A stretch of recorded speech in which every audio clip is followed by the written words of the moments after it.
Hi అండి. మరి ఈరోజు మనం కారం గురించి మాట్లాడుకున్నాము. ఆర్సిఎం కారం గురించి మాట్లాడుకున్నాము. కారం గురించి మాట్లాడుకునేది ఏముంది, మామూలుగా న్యాచురల్గా వేసుకునే కారమే కదా అనుకుంటారా?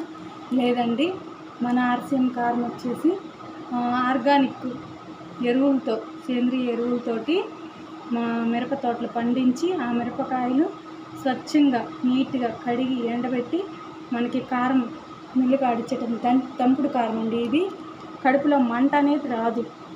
కడుపులో మంట అనేది బయట కారపొళ్ళు వాడితే కడుపులో మంట వస్తుంది. కొంచెం కారం ఎక్కువైనా కానీ తినలేము. చాలా స్పైసీగా, చాలా మంటగా ఉంటుంది. పేగంతా, గొంతు, కడుపులో అంతా మంట వస్తుంది.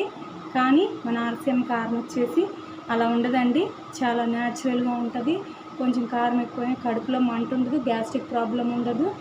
ఈ కారంతో వంటలు చేసుకుంటే చాలా టేస్టీగా ఉంటాయి, చాలా రుచిగా బాగుంటాయండి. ఒక్కసారి ఆర్సిఎం కారం వాడి చూడండి.